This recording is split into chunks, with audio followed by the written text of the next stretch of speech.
Welcome. You are about to take a journey to a place of the divine love within with Deborah Buffet on the Love by Intuition show. For the next hour, allow her to prepare you in becoming a magnet for a profound love-infused relationship by identifying and focusing on solutions through love. Awaken the light within and let your essence shine. And now, here's Deborah Buffet on Love by Intuition, all part of the Dream Vision 7 radio network. Welcome, everyone. Bonjour, mes amis. And yes, here I am, Deborah Buffet, founder and owner of the Dream Vision 7 radio network, syndicated Boston network with all the bells and whistles. You can listen anywhere in the world, in any format that's out there, as well as online, the mobile, and asking Alexa to play Dream Vision 7 radio network. We're also proud to be the media partner for the Omega Institute in Rhinebeck, New York. Well, as always, we have a wonderful show for you today, and I want to share with everyone that in this age that we live in, and even prior to this new year, you're going to hear different topics and different thought processes with the show, and it's all about to enlighten that thought process, to really get you to think different thoughts, different belief systems, see if the ones you have fit with you any longer, all those kinds of things that I like to weave into the show, and social injustices and things of that sort you're going to hear more and more about. So tonight we have, and this is a live show, anyone that wants to call in, our toll-free number is 833-220-1200. Bob is in the house, and we'll take your call and put it through. Again, 833-220-1200. Our amazing guest is Carrie Rowan, and she is the author of Tell a New Story, 5 Simple Steps to Release Your Negative Stories that we all have and bring joy into your life.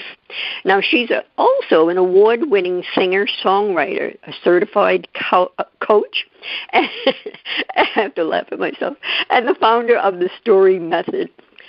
Carrie is also a teacher, speaker, uniquely combining the power of provocative storytelling with live music. We're going to be highlighting a couple of songs going in and out of the breaks as well. She is just an amazing individual, published writer in Spirit of Change magazine, has been featured artist for Bay State Parent magazine, New England Cable News, Coffee House Series, and the Natural Living Expo. So without further ado, come on in, Carrie, and welcome to the show. Hello, Deborah. Thank you so much for having me. It's such a joy to be here with you tonight. Yes, and I've just been looking forward to this because we already have a feeling of a soul connection just getting ready for the show. So true. Very true. And we should mention that the book is an Amazon International bestseller. So I always like to ask my guests, and with you, it's this book that we're going to be highlighting. So what happened in your life, or what brought you to a place where you wanted to write this book? Well, that's a great question. I love knowing that same thing behind other authors' books, and it's really what inspired me mostly is, I've always been telling stories my whole life. We all tell stories. And originally through song, right, which song is just a 3-minute story with music and harmony and lyrics and rhyming. And so I would tell the stories of the things that happened in my life. And most of my music is really, it's really just comes from a place of very deep inspiration, as did my book. So the songs I like to think of were sort of the introduction to the book, right? They sort of kind of tell my readers what's going on in my life. But songs are very open to interpretation. And the book is really more details of some of the things that happened in my life. And what really inspired me is I think we all have stories of things that happen in our life that we wish didn't happen. But then I started to notice that I was telling stories about the things that happened that I wish didn't happen, that didn't make me feel very good. They actually made me feel worse. And I really started to dive into this whole theory of stories and how we tell our stories and why we tell our stories. And then I started noticing these same patterns in other people. I mean, we probably all know somebody who tells that same stuck story all the time. And so when I started looking at that, I just became really, really intrigued about why I was telling my own stories. And I started to change my stories because I realized that they weren't serving me any longer. And as all stories do, they do serve a purpose, and that's usually a noble cause.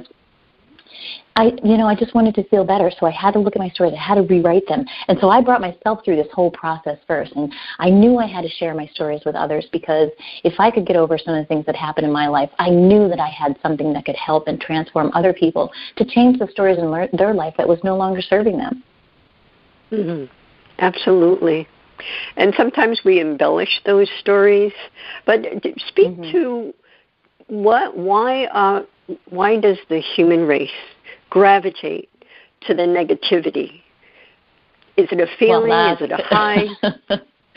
That is a really loaded question, isn't it? Right? Because our brains are so beautifully predispositioned to focus on what's negative, right? They're always just doing their job, trying to keep us safe.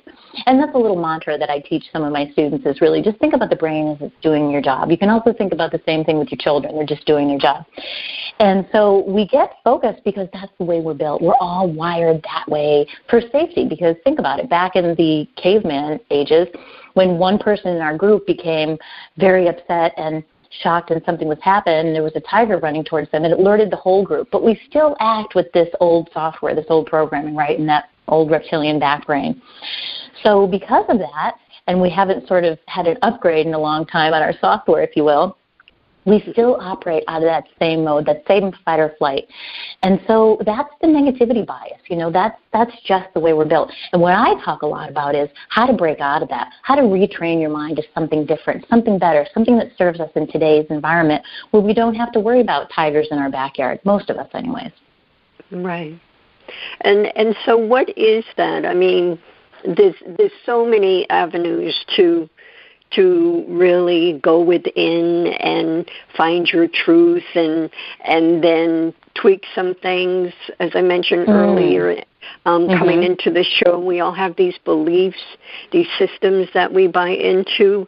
Well, we may buy into some of them because we're misled, but a lot of these belief systems go back 1,000 years, generations. And so I think I'm always saying, and here's my little story, I'm always saying that we should question our beliefs, question different things that we may say. And in your book, as well as I believe, is to check in with your body and see how you feel. Does it feel good when you're sharing these things or does not?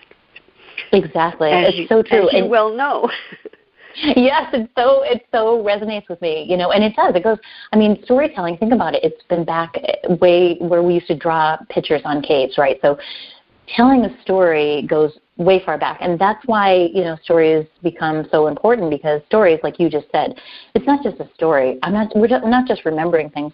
We're sharing, we're teaching, we're passing on to the next generation. And inside those little stories are like a little microcosm of our life, right?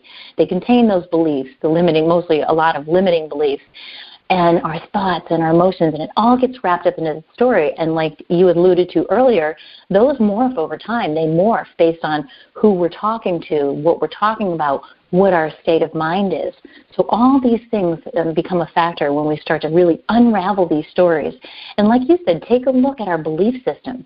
Hey, wait a minute, this one really doesn't serve me anymore, and it doesn't make me feel good anymore. I like to use kind of that somatic feel of how things make you feel, how a certain thought makes me feel as an indicator of whether I'm going to keep it, change my thought, go for a walk, or a lot of these different tools that we can get into to really change your state and change your stories and really change your life.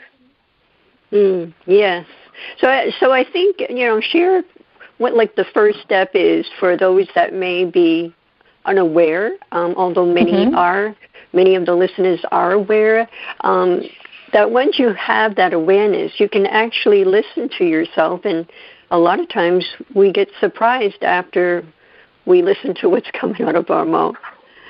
Yeah, and what's so the true. first step from there? Sure. What would you share? Well, share? I mean, I would just, in terms of the 5 steps of my book, we go through each of them, and it really solidifies things for people and really concretizes things to break them down into steps. And, the first step is really what you're saying. Take a look at your state of mind. We need to learn how to manage our state of mind instead of letting that state of mind manage us. And that's a lot of where our stories come from. Because not only is our state of mind affected, by the stories that we tell, but it works the other way. The stories I tell are based on how I'm feeling. So if I'm feeling like in a really negative mood, guess what stories are coming out of me? Mm-hmm. And you can even, it's so intricately weaved according to our state of mind that you can even be in a great state of mind. Your friend calls and wants to hear all about that story of something negative that happened the other day at the store. And if you decide in that moment to step out of that good feeling state of mind to tell her that story, guess what happens to your state of mind? You go right back into where you were. It's just how we're programmed. Our minds don't care if we're just imagining it, right, or we're just talking about it. It brings us right back to that very same emotion. It almost re-traumatizes us, if you will, to the very same emotion that we had when we first encountered that story. And that's what makes it really powerful. And that's, like you said, becoming aware. Once you start to catch on to these themes that you yourself have, and, in my class, which is a 5-week class, and each week is one of the steps, we talk about being a story catcher. You're literally walking around with a little notebook, catching yourself when these stories come out of your mouth, because some of them happen so fast and are like little tiny mantras, but you don't realize that they're running in the background and they're just bringing you down and making you feel bad all the time. Right. And I think once you are aware, I know everyone is different, but you have your inner knowing, and a lot of times after something is shared, you might feel, I get a little nauseous, or just feel unsettled, or just deflated. And I think a lot of people feel one or two of those, and that's what I look at is like it's your intuitive, your inner knowing that just tells you you're on, it wasn't all that great, or you're on the wrong path. Yes, Not that there is a wrong or right, but a path that may not serve you or anyone else.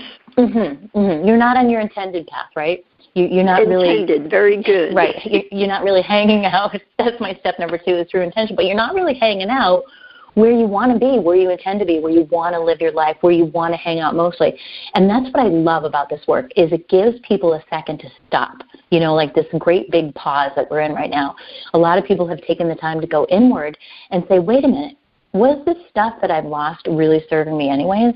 Was this story, because once you become aware, you start catching on to all of this, and it just creates this beautiful momentum in the right direction, in the direction of where you want to go. When you start becoming aware of it and you start questioning it, like you first started saying, questioning those beliefs, which are really what are inside of those stories. They're wrapped up in a limiting belief.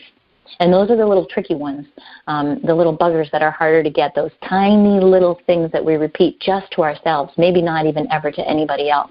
Those are also the ones that we're trying to catch, so that we can take a look at it, examine them, and just ask that question, is this serving me, and is this a loving story for me or not? Right. And you talk about in the book what happened, a good example for any mom with 2 little girls, 2 babies, a year apart or a few months, 16 months apart, that, you became overwhelmed like any mom, and then you became frustrated because you wanted people to hear you. You really needed help, but was afraid to ask. And then in essence, we all want to be loved. You felt like you needed to be rescued. And sometimes we just need that validation that people understand, you're going through this or you're experiencing a difficult time.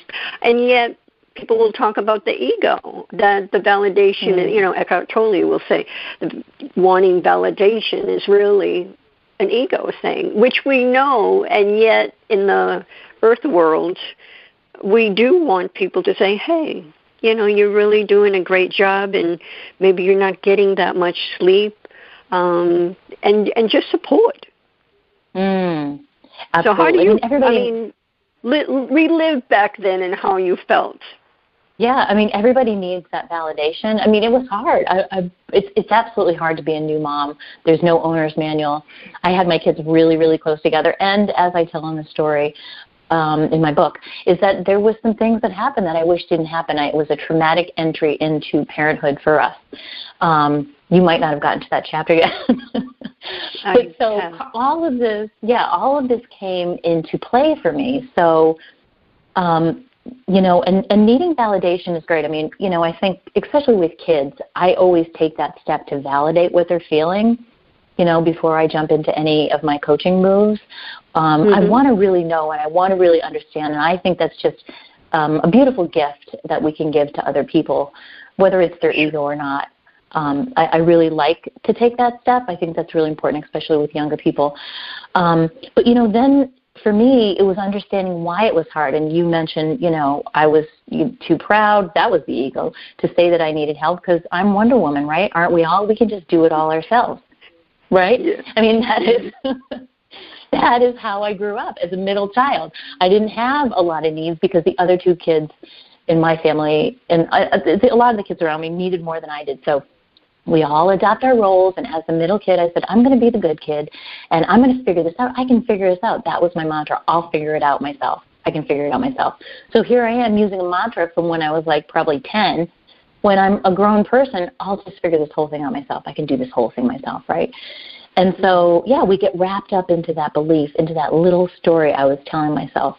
And then as that story unravels, right, and I start to tell a little more about how harder it kept getting, and then in comes all the, self-help books and all the stuff I was reading, the parenting book, and there's this one parenting book that was just the light of my life at that moment in time.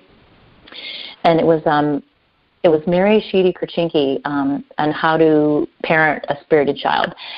And that book gave me validation. I remember sitting there at the Cape one year when we were down there with our kids, just crying my eyes out, reading on the beach, because oh my God, somebody gets it. Somebody gets my predicament, right? I didn't know I had a firecracker of a child. I didn't know I had an extra hard kid. I did, because, it's the whole thing with the firstborn and then the second one, and then the first one's easy and the second one comes along and they blow up your world. So, it's nothing unusual. But just having that external validation, oh my God, okay, wow, listen to all these stories, just made me be able to calm down and relax and actually take a look. And that's when I heard myself saying that little mantra that I was saying to myself about. It was actually more of a question. It was, why does it have to be so hard? Oh my God. Every time I would say that, guess what? Again, the mind just doing what it does, just doing its job. When you ask it a question, it always has to give you an answer. Oh, so it gave me an answer every single time. And all it did was made me feel worse and made things get worse. And it was just this, I had momentum in the wrong direction in that case. Right. Because the universe only knows goodness. And so whatever we are saying or complaining about, we're going to get more of that. We're creating our own world. And then when you get that, it sounds crazy, but when you get it and switch and shift your thoughts, then and a little bit at a time, your whole world changes. Your whole world changes. Well, we are, Terry, up on a break, and I would love everyone to hear one of Terry's tracks or songs, and this one is called Free Me. And we're going to hear more about what was on her heart and why she wrote that song when we come back. And I also wanted to make sure everyone has her site. It's Carrie Rowan, ROWAN, Carrie, CARRIE, Rowan, ROWAN, all one word, CarrieRowan.com. We'll be back in a moment.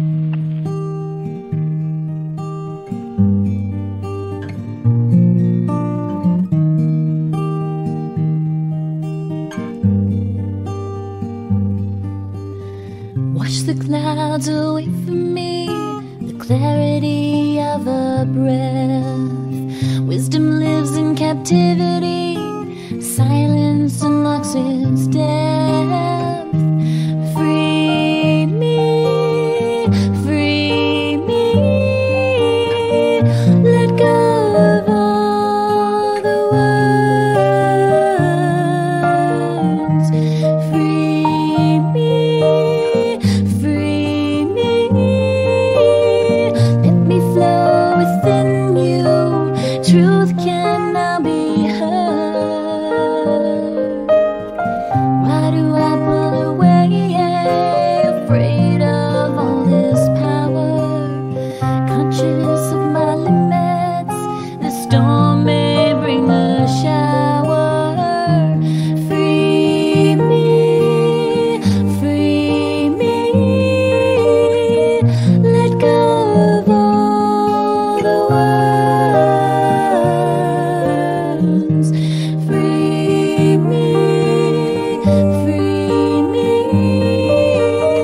Let me flow within you.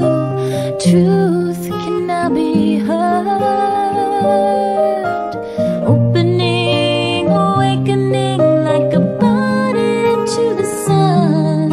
It slowly grows within itself. Truth and beauty as one.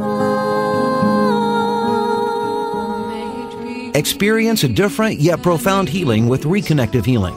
Includes yet expands beyond any and all known forms of energy healing. The Reconnective Healing spectrum is comprised of the full healing and evolutionary continuum of energy, light, and information. It allows for healings that are not just physical, not just mental, not just emotional, yet go beyond that to bring healing that includes the evolution of your very being and essence. Deborah Beauvais, trained and certified by world-renowned Dr. Eric Pearl, offers appointment hours at Seacock Family Chiropractic in Seacock, Massachusetts. For questions or to set up both distance or local sessions, call Deborah at 508-431-1959. Again, 508-431-1959. Or go to lovebyintuition.com. That's lovebyintuition.com.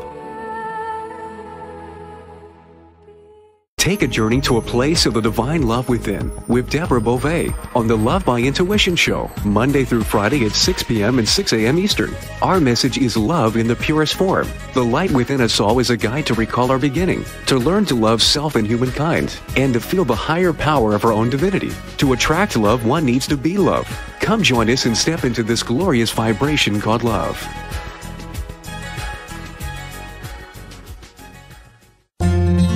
After narrowly surviving the attack on Sandy Hook Elementary, first-grade teacher Caitlin Roy DeBellis was left searching for answers that would never come. Eventually, she chose to focus on questions that could be answered. How do I make sure this tragedy doesn't define us? How do we get our control back? Those two questions led her to found the 501c3 nonprofit organization Classes for Classes. When gifts poured into their classroom, she decided they would help someone else by paying it forward and being kind. This developed into a social network which allows K-8 classrooms to connect so that every student in the United States can learn these crucial lessons. Classes for Classes' mission is to build students' social-emotional intelligence by connecting them to care. All C4C projects are crowdfunded. Any teacher in the U.S. can visit classesforclasses.org. That's classes, the number 4, classes.org. Sign up today. Delight your kids with an enchanting journey by reading the Paper Doll Kids children's book by Deborah Beauvais and Janine Sullivan. There's even a catchy tune, Kids for Love Song, produced by Bob Sherwood and sung by kids just like yours. The story weaves around 7 paper dolls flying around the world doing good deeds as they bring important attention to our endangered animal friends. There's even a magical ring with a universal message. Kids become interested in service projects, action through compassion, and planting seeds that nurture positive change. The Paper Doll Kids and Kids for Love Song are a production of the Kids for Love Project. Get the book now on Amazon Kindle and the song on CD Baby or iTunes. Motherhood is not easy.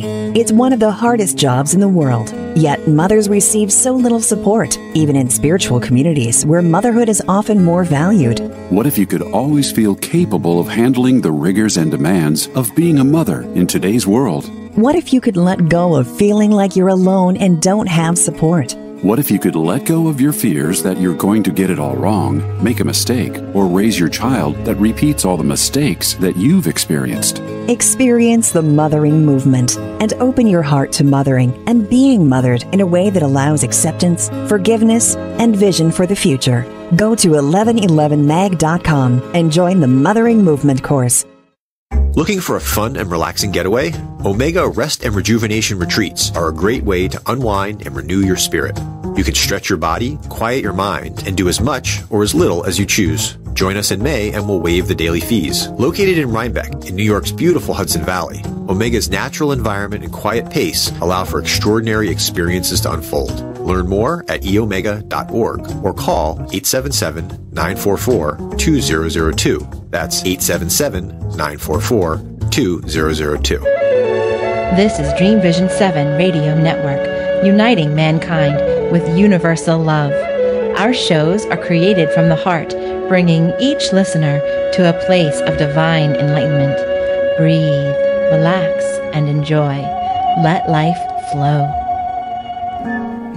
Watch the clouds away from me, the clarity of a breath. And welcome back. And you're listening to Carrie Rowan. She is a singer-songwriter, as well as an author. Tell a New Story, 5 Simple Steps to Release Your Negative Stories and Bring Joy to Your Life. You can get the book just about anywhere, but go on her site, CarrieRowan.com, Carrie, C-A-R-R-I-E, Rowan, R-O-W-A-N.com.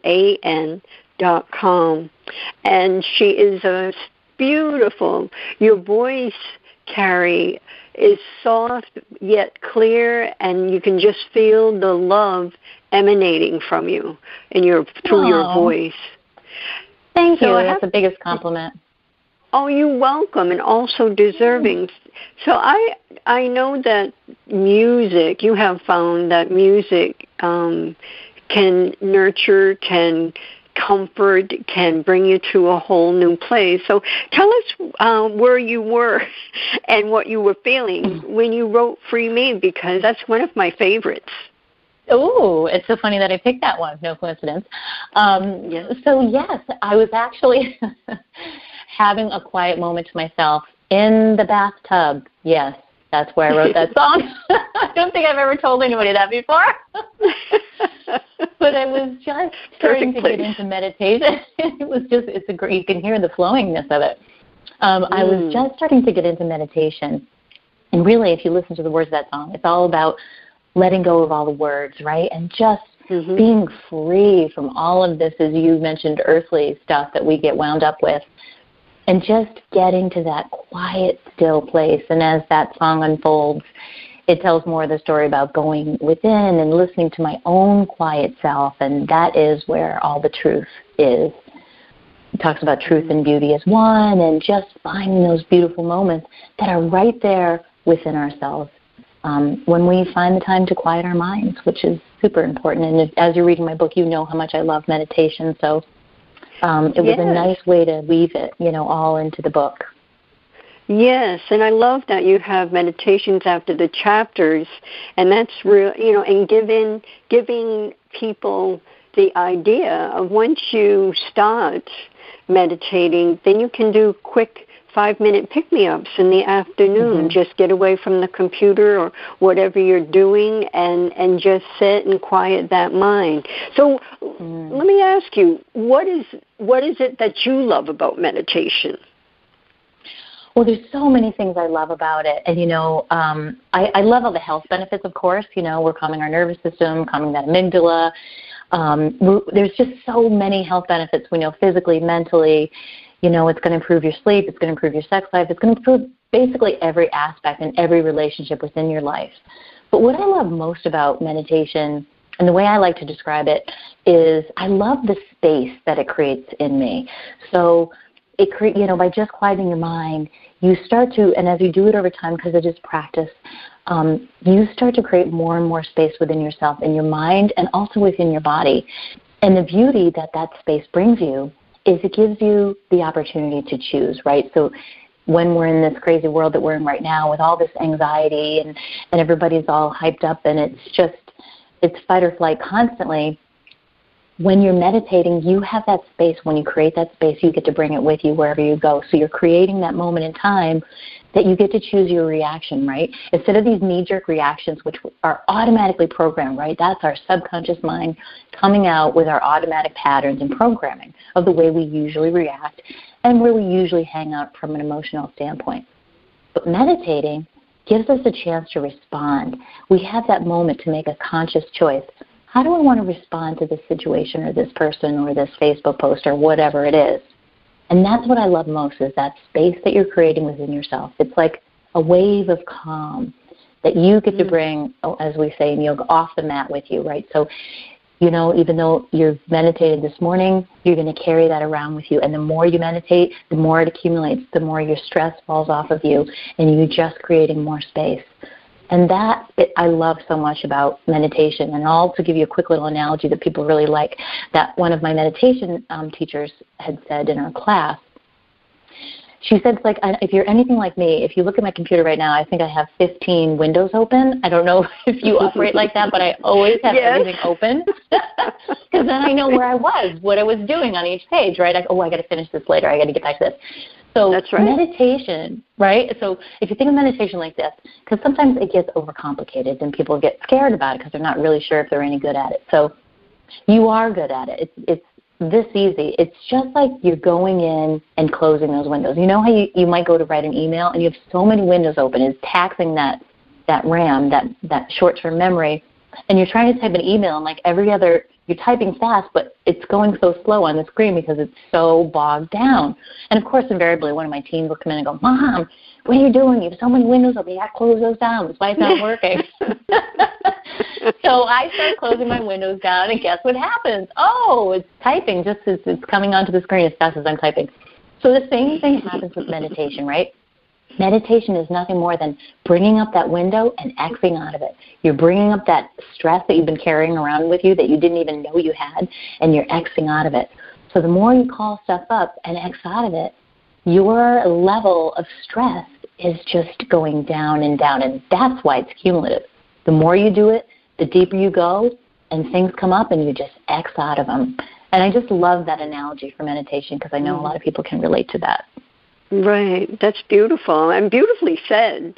And you mentioned that, creating that space, and what happens when this space is the good juice, the creativity comes in, and we thrive. The human thrives on creativity. So if you're thinking about tweaking your business or adding something on or even changing positions or jobs and questioning all of that, and Carrie, I'm sure you agree with this, that by opening that space, it allows all this creative juice to happen, and that's where you get your answers, and that's when things start bubbling up and they have a life of their own, and you're kind of watching life as it all comes. We're working, but it all kinds of connects with each other, connects the dots, as I say. Yeah, it totally does. And the creativity, you know, even if it's a work situation, it's going to impact every part of your life. Our relationships are better as well when we get into our creativity.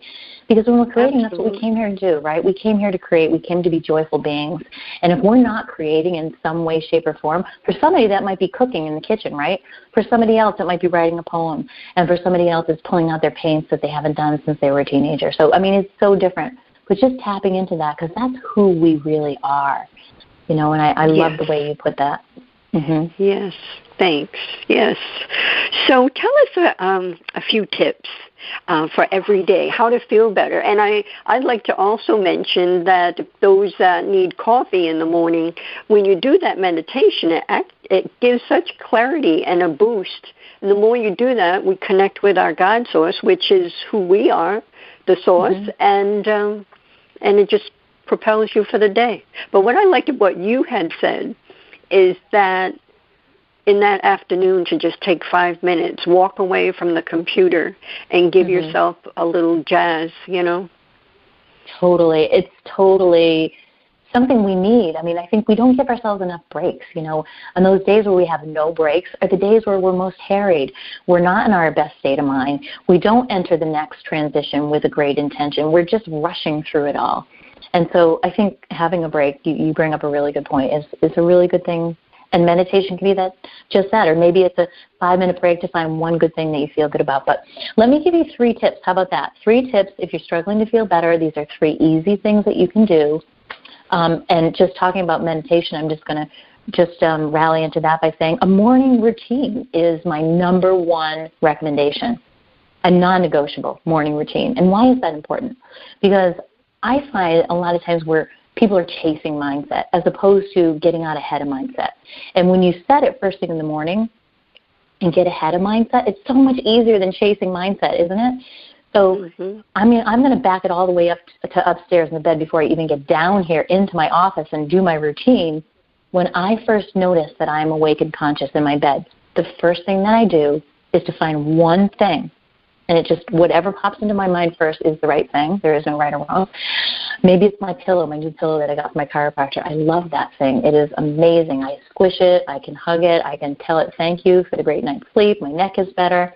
That might be my one thing. Or maybe, you know, it's the person lying next to you or your soft sheets or something you're looking forward to that day. Find one thing. You only have to find one thing because what you're doing is you're retraining your brain. Instead of waking up with an expletive that you're late for your Zoom call and you barely have time to brush your teeth, get downstairs, you are setting your intention right first thing in the day. And so that's why I think the morning routine is really important. So that's the first thing I do. And then I come down to my office and I have my little routine where I will meditate, right? I'm going to focus on my intention for the day. And I have these little, I love these little 3x5 cards. I do talk about them a little bit in my book when I talk about my corporate days because I've been doing this for years. And on these little cards are affirmations. Sometimes I might list my goals or my intentions. And they really just remind me, right? We all need reminders. They remind me of what I want to focus on and really what I'm trying to move towards and what is my path here today. So I just love those few minutes of refocusing, meditating, and then I'm ready for the day. So that would be my step number 1. Number 2 is really a gratitude practice. And, you know, I know it's been said before, but I just can't emphasize this one enough because it sounds too easy to some people, right? And it is easy, but we don't do it. So when you make it a practice and you have a certain time that you're going to do this practice, it could even be part of your morning routine if you'd like. But I like to come back at the end of the day before I fall asleep and I just get into bed. I have this cute little notebook that one of my friends bought me for my birthday. It's a little gratitude journal, and I've been doing this for years. My mom bought me one. I think she heard about it on Oprah, like maybe, 25 years ago. I got my first one. Right. And so you just write down the 5 things that you're grateful for that day.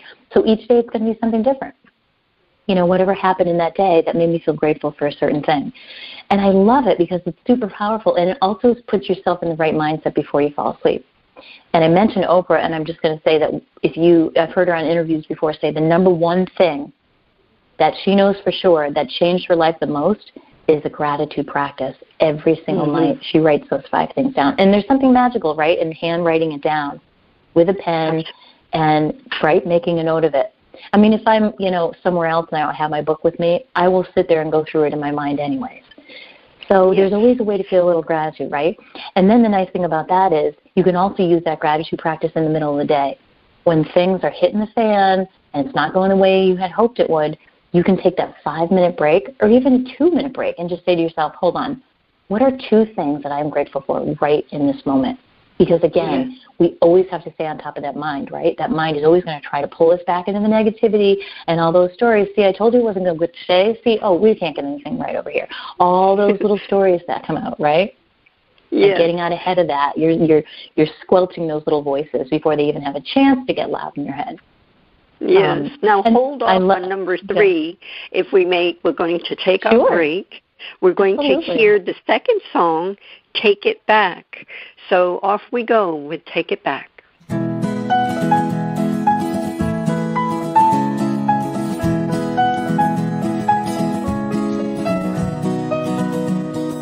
All those careless things you do and say, don't send your negativity my way.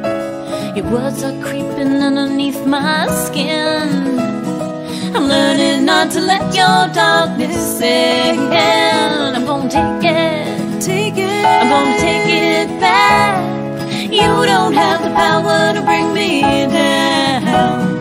I'm gonna take it, I'm gonna take it back. You don't have the power to bring me down. No matter how much I can do for you, you find the peace that I forgot to do. Rain is falling from your darkened clouds. It's pouring on the light that I have found. I'm gonna take it, I'm gonna take it back. You don't have the power to bring me down. I'm gonna take it, I'm gonna take it back.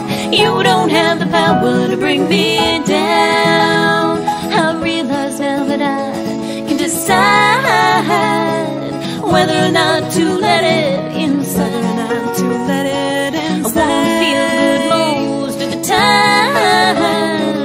I don't have to carry what's not mine. Na na na na na na.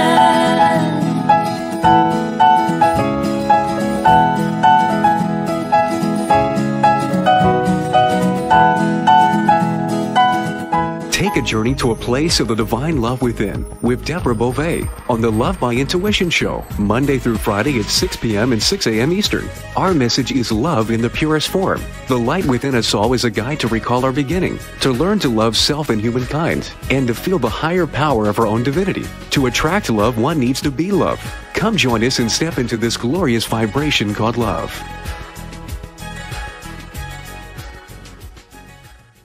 Are you searching for a way to help create global change? Dream Vision 7 Radio Network's vision is to have an eclectic group of radio hosts dedicated to educating, enlightening, and helping humankind with positive messages and tools that enhance lives using different modalities and programs. If you would like to join our team and help illuminate the universe, call Deborah at 508-226-1723 or Deborah at dreamvision7radio.com. Delight your kids with an enchanting journey by reading the Paper Doll Kids children's book by Deborah Beauvais and Janine Sullivan. There's even a catchy tune, Kids for Love Song, produced by Bob Sherwood and sung by kids just like yours. The story weaves around 7 paper dolls flying around the world doing good deeds as they bring important attention to our endangered animal friends. There's even a magical ring with a universal message. Kids become interested in service projects, action through compassion, and planting seeds that nurture positive change. The Paper Doll Kids and Kids for Love Song are a production of the Kids for Love Project. Get the book now on Amazon Kindle and the song on CD Baby or iTunes. Why are we here? How can we be happy? Questions asked from millennials to boomers. Crappy to Happy, Sacred Stories of Transformational Joy answers them using true stories of grit, grace, and love. James Redfield, author of The Celestine Prophecy, wrote in the foreword, "This book is a seminar about emerging truths and offers grounded solutions through the art of the comeback." Dr. Bernie Siegel, a contributing author, wrote, "Bodies die, but spirits and consciousness survive and recycle." So, grab some tissues, open your book, and prepare to cry and laugh till it heals. Crappy to Happy by Reverend Ariel Patricia and Kathleen O'Keefe Cannabis. Available from Amazon, Barnes & Noble, and booksellers worldwide.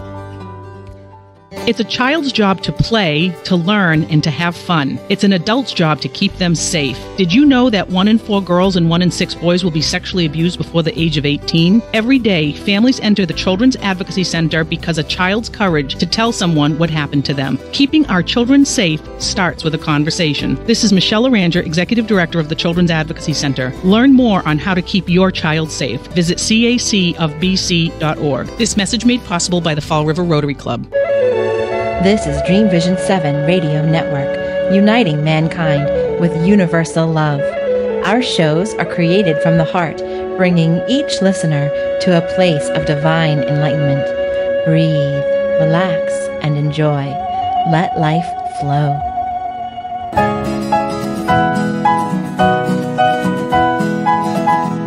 I'm gonna take it. I'm gonna take it back. And welcome back. And before we get back to Carrie, I wanted to make sure that everyone knows about this mothering course that we are promoting. It's for all the mothers out there, regardless of whether you're a new mom, whether you have grandchildren, whether you've been mom for a while. We're yearning for our moms right now. We're yearning for that sharing, that comfort, the love. And so check out the new mothering course put out by 1111 magazine, and you'll find it on our site. You'll also find it on all our social media, and more about it when you sign up for our newsletter. And while I'm speaking of that newsletter, Carrie's book, Tell a New Story, is our book of the month for January. So you can, by joining the newsletter, it's free. You can be in the drawings. We have 3 drawings a month.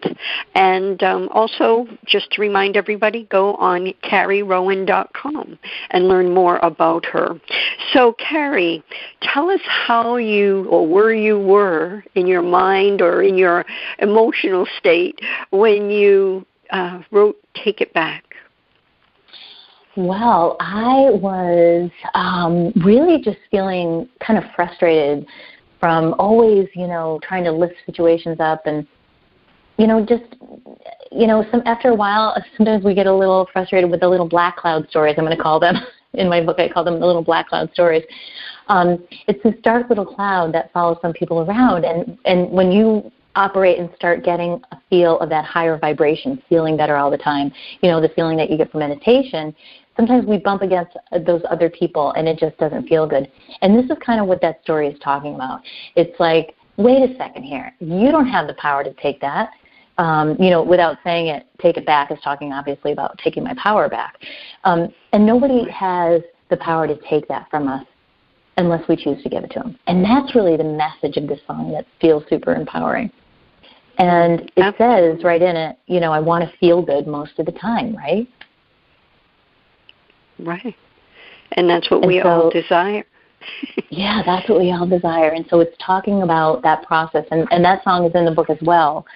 And people are probably like, how can the song be in the book, right? So you will mention that it's interactive. So when you get to the point where I'm telling the story that pertains to the song, and some of them are a little bit more personal that have to do with a personal story, and then the song pops up, you just swipe your phone over that QR code in there, and the song comes right up on your phone, and you can hear it at that very moment when it's so pertinent in the story. Perfect. I love that you've added all these different nuances to the book. And they can find your CDs right on your site, correct? Mm-hmm. Absolutely. My music is right on the site. And you just come to my site, peruse around. I've got a free gift that you can download there, too. There's some more tips for helping you to feel better. And, it's a super, I love the technology nowadays that you can put in your book. It's exciting. Yes.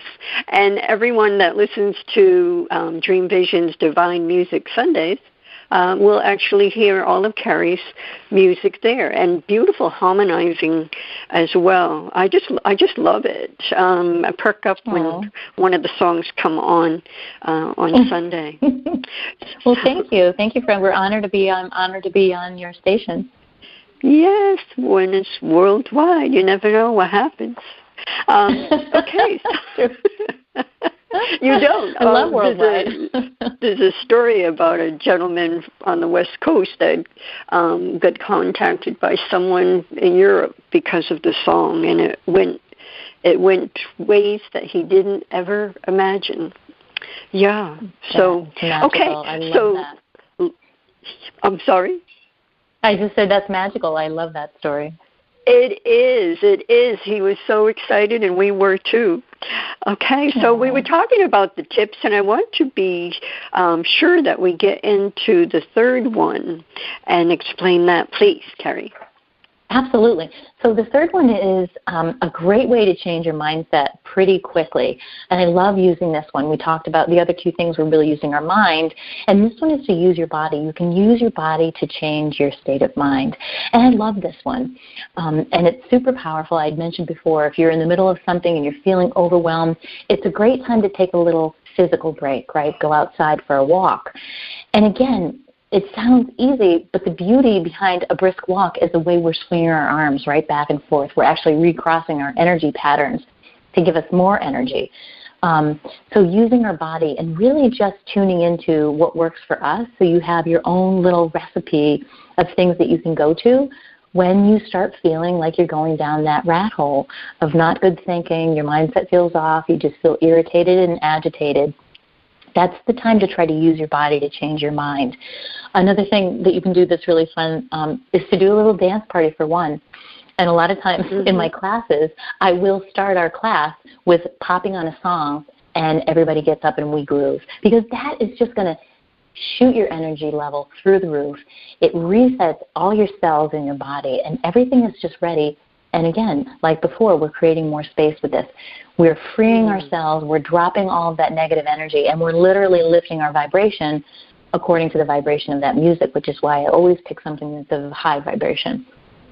So these are the ways that we kind of trick our mind by using our body, because the mind will respond to our body like that and get us back in a better state of mind so that we can carry on with our great intentions and where we wanted to go from there into our next transition for the day. Yes. And dancing is so much fun, even by yourself. So a dance party for one, I call it, and there's nothing wrong with that. There's nothing wrong with that. Yes. You can really get into it, too, if you like. Yeah, right? The old saying, dance like no one's watching. Nobody is. Yes, yes. Yes. Which now what's on my heart is to talk about the stories that we create out of pain and loss. I know your dad and your sister transitioned to the other side.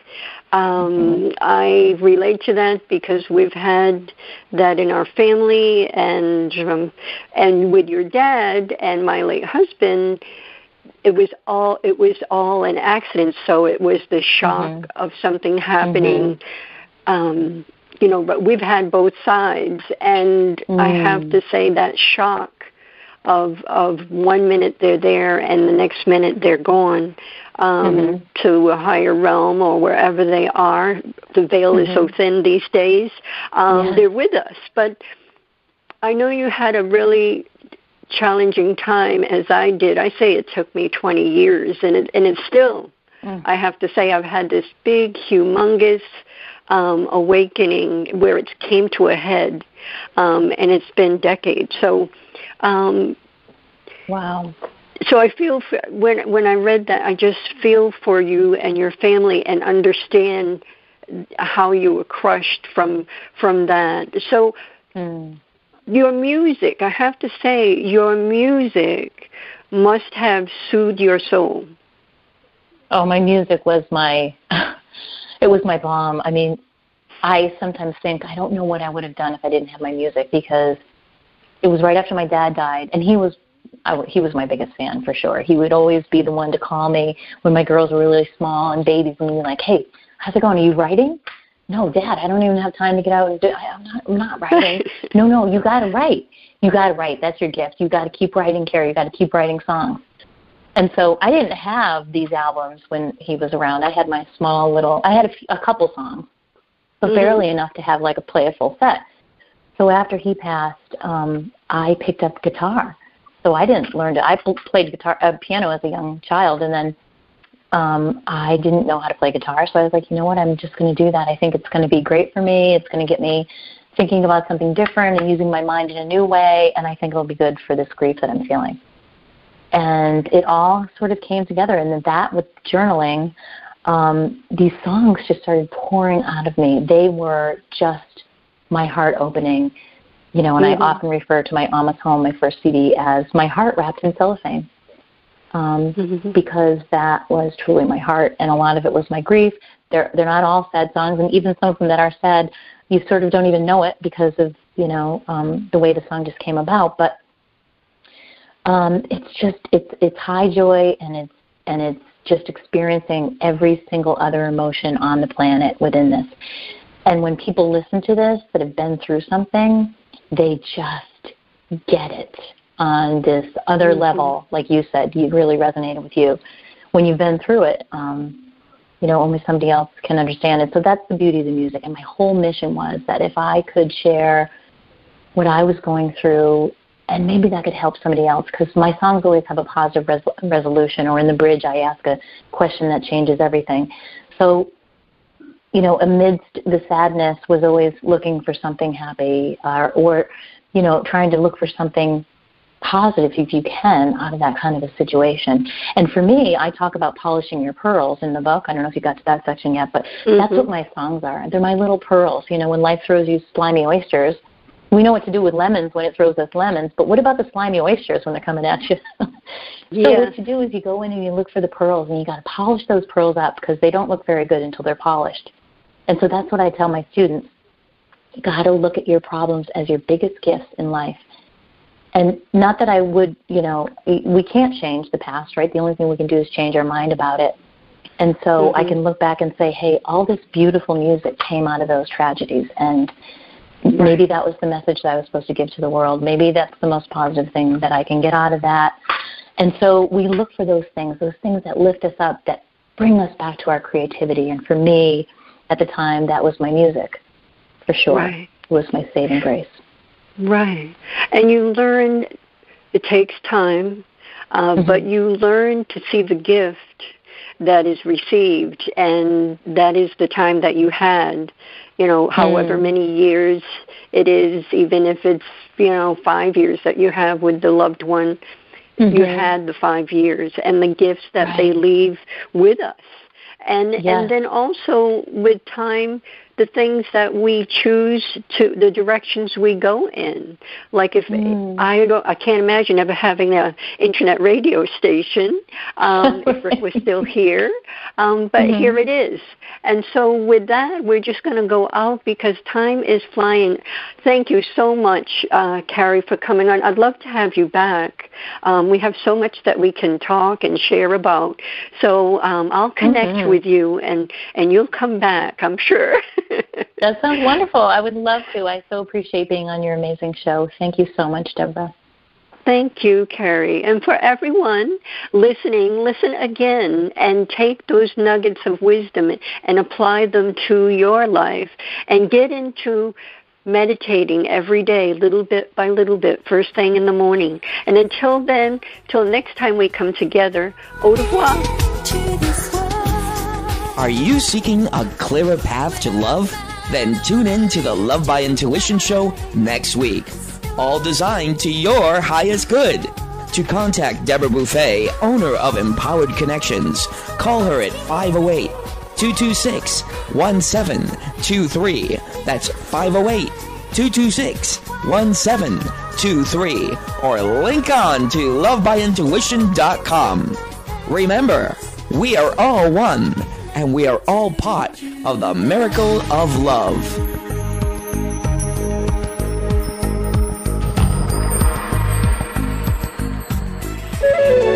This is Dream Vision 7 Radio Network, uniting mankind with universal love.